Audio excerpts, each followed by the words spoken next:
Hey, what's going on, everybody? It's your man KP here for another quintessential gentleman chat. We are here with the man of the hour, Mr. Tone Bell. He is starring in the second season of Survival of the Thickest on Netflix, coming out March 27th. How you doing today?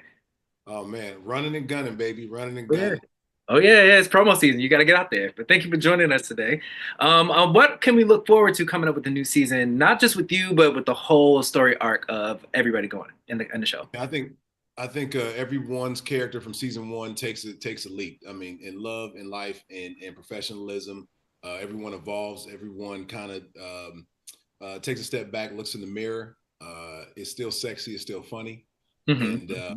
and I think it's I think one thing that's really cool this season is a lot of new guest stars that come play, and I think you're gonna be shocked with some of the people that might pop in. Okay, we didn't see everybody in the trailer. Okay, so there's more. No, oh yeah, there's Oh, more. okay, all right. I'm like, I love a good surprise. All right, so you play Khalil on the show, who is a creative looking to break through artistically in the mainstream, and is having a little struggles, like embracing like the artist struggle life and getting through to the other side, and just believing in himself, and has a therapy arc in it. How important was it for you to have this play out on the show, and then how important do you think it is for Black men to see that in the mainstream series? I think it was amazing because not often do you see men, especially black men, go to therapy or accept it or be able to talk about it. So I think that was I was very surprised and happy when I saw that in the scripts this season when they came up because I personally had my own journey with that. So it was Okay. actually really cool to tap into because I mean I think I tried to start therapy in like 2017 or something like Mm. that, and it wasn't the right fit. I mean, I probably got up to like therapist number 4 before someone didn't let me try to manipulate or take advantage of it Mhm. because I didn't think I needed it. And no one really told me to go. It was I mean, I kind of definitely kept it a secret. Mhm. And I kind of would talk about it on stage was like my way to let people know, okay, I'm doing this.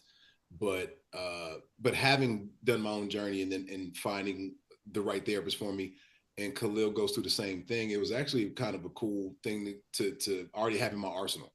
You Okay. know, Did you have any healing on set? Like since you had your own trial and error, and then it's like on set, it's like, all right, I'm reliving this. I might have some more tools now to like, use for character development. I mean, I will say a lot of it was accurate. Hmm. Just even in the words that somebody else wrote, because Ian Edwards, I think, wrote one of those, I think, pretty powerful scenes um, toward the latter half of season two. Mm. But and also him being a black male, I think understood it and got it a little more mature than me. Hmm. Age, maybe not, you know, Wisdom. wisdom, yeah, Wisdom. wisdom, yeah. Mhm. Um, but no, I don't think it was. Maybe it didn't happen on set, but I definitely could hone in on it because it was Tone and Khalil shared some pasts. Okay. Yeah. Okay. So how much do you overlap with Khalil? Uh, a lot. Let's put a percentage to it. Let's put a percentage. It's like, is it 80-20? Is it 60-40, 70-30? I'd give you a strong 80-20. Okay, all right, that's decent. That's decent. 80% Tone, 20% Khalil. Uh, yeah. Oh, yeah. Yeah. Okay. Fair. Fair. Fair. Fair. Okay. So you were able to pull from your It therapy does help journey. that it does help that Michelle and I have been friends for a long time, so she knows a lot of this. Even Okay. though the character Khalil was is based off of somebody she grew up with, Okay. he and I got together, and I was like, oh, we also have a lot of similar traits and life experiences. So, and her knowing me and him kind of meshed Okay. up. It made the process that much easier for it to be like, Yeah. oh, Tone, we need Tone for this. I've been there. Okay. Okay. I mean, all right. But just being there, talking about your therapy journey and how you translated that on the stage, how that went for you. It's also noted that you're on the road again, Yeah. leading up to your follow-up stand-up special. The follow-up to the 2019 special, Can't Be Canceled. So how is that going for you? Now it's going great. It's like it's the next step of I mean, even my first special, Can't Cancel This. Oh, Can't Can't Cancel this. Excuse me. the yeah, it's kind of like here's where I am now. This is the next step of if you're wondering what I've been up to the last 4 or 5 years, Mhm. here we are now. And Gotcha. so life a lot has changed. Mhm. I'm a uh, I mean, the same person, but a different person. Mm. An it's evolution. absolutely. Go. We're ascending to better places. Got you. We love the elevation and we love growth. Yeah. Now, have you found it to be harder to tell jokes on the road nowadays because there's a heightened sensitivity, especially when it comes to comedians, what people are allowed to say, what people aren't allowed to say? Like, do you find it easier? Like, can they cancel you now? No, I think a lot of that I think we got too far into it as far Mhm. as like the censorship and the what you can and can't, what an artist is allowed to say or at least make the attempt for. Okay. On the road, I mean, there are always cities or depending groups of people that will go, man, that's a little edgier or than I was prepared to hear. But for the Mhm. most part, man, I almost think it's better Mm. because So, people do you? Oh, go ahead. I'm sorry. I think people are searching for it. It's like, oh man, I want you to take it there. And as long as I do my job, I mean, luckily, there are some places where I can make the attempt a little. I can polish it before I give it to. I might not be able to work it out in Portland, but I can work it out in Dallas. Right. So before I get to Portland, I go, all right, I know this works because Okay. I gotta make the attempt. You got to practice free throws before you get good at them. Exactly. You got to get that follow through. Go. I was gonna ask, are you a read the room type person, or is this is a joke? I'm just gonna say it. Like if it flops or if it's a hit, I'm just gonna say it. But we got it out there, type person. Yeah, I kind of just throw it out there. Mm, I throw it I out there. appreciate that. Yeah, I mean, there's some things that I want to say that I know don't agree with my relationship with the audience, where Hmm. I will have to switch something up because I go, I know y'all not used to me sounding like this, but and so and not that I'm catering to them, but I will go. I'll meet you where I know I'm coming from, Okay. but I still get my point across. I mean, I'm dealing in a lot of subject matters now that I probably wouldn't have touched 5 years ago. Mm, And okay. now I'm going. I was keeping y'all at bay a little bit, but now let's get a little more personal and grimy with it. Okay. Now I want to ask you. Now that you're on Survival of the Thickest season two, there's a heightened inclusivity factor with that particular show. Body images, like queer representation, like men in unconventional scenarios, like therapy and everything. Has that affected how you tell jokes, or like how you approach jokes, or is it pretty much the same? Since we're talking about evolution. No, man, I got a superpower of no, it doesn't change anything. I have a superpower to treat everyone the same. Hmm. And that's what I'm good at. I don't care any walk of life, any individual. I will pat myself on the back and say, you're not getting past me because I don't care if you're missing a foot. I'm gonna ask you, how was your walk today? Right? I mean, we will figure out how to have common ground. Like Got you. I'm just really good at that. So I mean, I think that's one thing my character does well because I mean, I look, man, I grew up in Atlanta in the Hmm. '90s, right? Born in the '80s, grew up in the '90s, Hmm. and you got some people that are still like I like. Look, I'll just be 100% with you. You can put this in, you can take it out if you want to. I Okay. don't say pause. I don't say no homo. I don't. I'm comfortable with me, and that's what I want to convey with Khalil. Right? There's a comfortability to being cool with everybody. I see people two ways. You're either cool or you're not. Yeah. Yeah. And It's so really that simple. I think Khalil does a good job of going, man, people are people. Everybody experience is different. And I'm gonna treat how you treat me is how I'm gonna treat you. And I think the show's done a really good job of that. And how I play Khalil is a testament to that. To he's not uncomfortable in any space.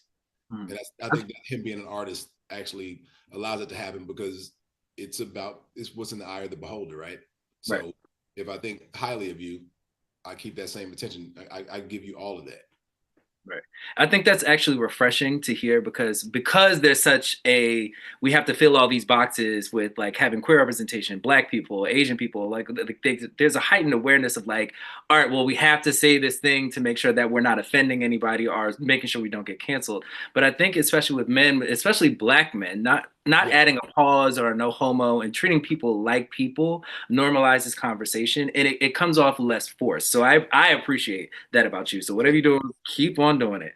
Look, But I ask anybody anything. I mean, especially on this show. I mean, I'll be in hair and makeup, and there's a lot of drag queens on the show, mhm, right? And so I'll be in hair and makeup, and I see all these wigs come out, and I'll be sitting at lunch being like, yo, that wig don't itch. That shit look heavy. Sometimes I've heard. But it's an icebreaker. You know what I mean? It's like, Yeah, oh, he don't care about me wearing a wig. I go, nah, is it heavy? Answer my question. So it's right, yeah. you know what I mean? It's like that's how you meet people where they are. Right. Okay. So I wanted to say this because I know you are effortlessly moving through Netflix, like with multiple bags and multiple opportunities. Drink Masters season two. We have an update on that. Like, what's going on with that? We a couple years ago they pulled the plug and then they plugged it back in, Uh-huh. and then we were talking about it, and it's kind of still on the table. I mean, I definitely want to go back for it. Mm. Schedule has been a little, between, we've had a rough couple, last Mhm. 3 4 years have been strikes and you know Everything, everything. masks and Yeah, yeah, yeah, a yeah. lot of stuff. So it's still on the table. It's not completely Okay. done yet. We don't know, but there was I mean, maybe a year ago at this point, a year ago, there was like, all right, cool, we're gearing up for season two. And then my schedule didn't work out, but then the production company had some issues. And then, Mhm. so it was a bunch of stuff that kind of just didn't add up Mhm. as far as like timing. So, Got but yeah, I mean, it's still a discussion. I'd love to go back. I'd love to do another one. I still, people all the time come up to after shows like, yo, it's going to be a new one like that. It Yeah, was good. people been waiting for a minute. It's me. I'm people. So I'm like, I'm gonna pray. I'm gonna pray another Netflix bag comes to you. You can bring it back because we need that. We need that in the streets. But Yeah. speaking of effortlessly going through Netflix, like, is there an ideal project that you'd like to be a part of in the future? Like, what kind of character would you like to portray that you haven't already?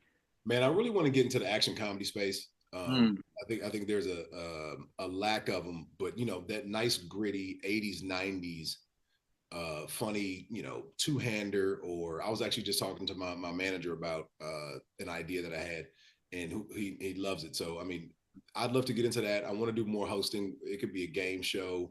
mm, But yeah, Netflix has been great over the years, and hopefully we figure something out. I mean, there are a lot of shows that I definitely want to pop into, even just to be a guest star on. You know, okay. um, the like I like The Night Agent right now. Like that's on Netflix, and I actually the a movie I did on Netflix called Trigger Warning.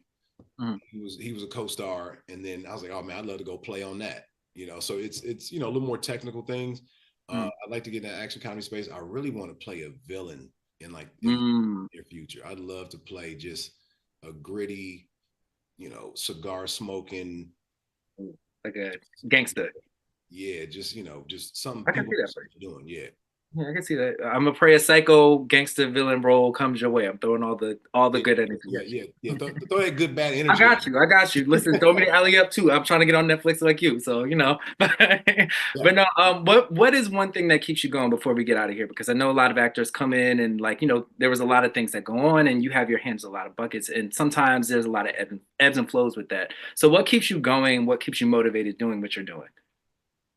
Man, just friends, family, fans, supportive people. You know, the my college, Savannah State, that always reaches back, and the students from there. And our motto at Savannah State is, "You can get anywhere from here." And just kind of making sure that it holds up.